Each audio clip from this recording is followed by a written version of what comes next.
Welcome back to Shrike Farms. You might be wondering what we're doing out on a cold January day.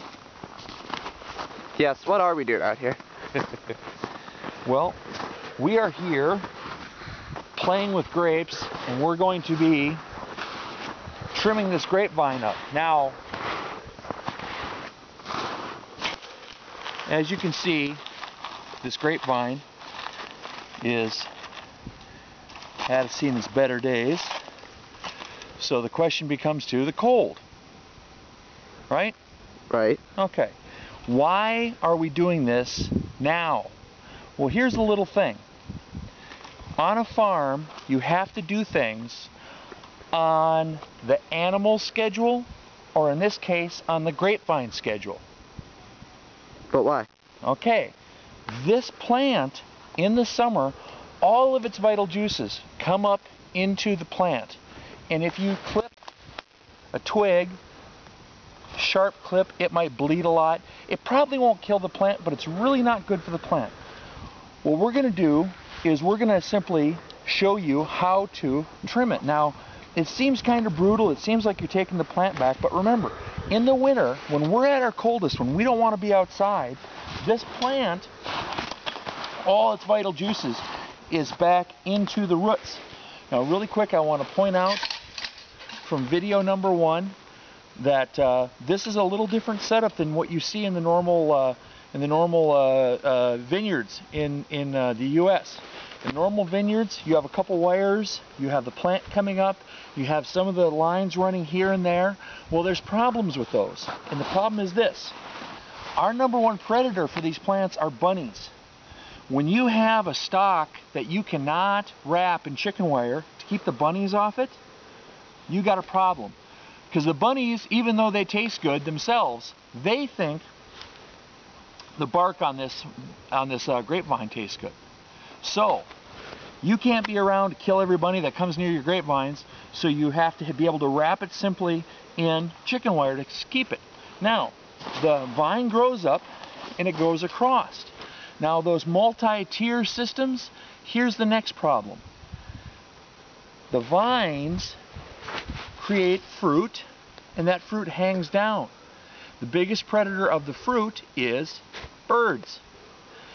If the fruit is hanging down on this arbor is very easy to wrap in bird netting to keep the birds off of. If you have multiple layers of wires, cables going across where the grapevine is coming up, you have to wrap each individual one. Now, here's the next thing. I'm an old man. My back isn't what it could be. If I have to bend down all the time and work, it's not good for me. I want things to be on my level so I can work on them. So, here's what we got. We've got grapevines that we transplanted here last year on my level. Now, this is what I'm going to do. Now, this might seem like I'm being rough and I'm only going to trim a little bit, but I want you to realize something as I go to work here. All I want left is the main vine. Everything else I don't want there, I cut off. And when I get done, it is going to look like I just have one main leader, because that's what I'm going to have. Now, you might say, well, you're killing the plant. No. The vital part of the plant is down in the roots right now. The vitality of the plant is dormant. So I can sit here and get this thing to grow however I want, wherever I want. And sure, in the spring, where I'm clipping, it might seep a little bit, but it won't bleed to death. When these ends grow, they're going to sprout new little vines, and they're going to sprout new little grapes, and the grapes are going to hang down, and this will be great. If you clip the vines at the wrong time of the year, it's going to bleed a lot. Like I said, it probably won't kill the plant, but the plant will be under such an amazing amount of stress that it'll just limit your production. These grapevines as a whole, from what I've seen, they can produce right around a 5-gallon bucket of grapes. Sometimes you'll have people claim a little more, a little less, depending on what fertilizer and all that other stuff. And we'll get into that again here. But in the end, what you're really dealing with is I don't want this vine at all. There. What you're really dealing with is understanding that to make grapevines work, or trees, or milk animals, or whatever, you have to do it on the plant schedule, not yours. This isn't about a convenience with you issue. If you want to get a good return on your plants, on your time investment during the summer, you have to realize that some things have to be done when it's darn inconvenient for you.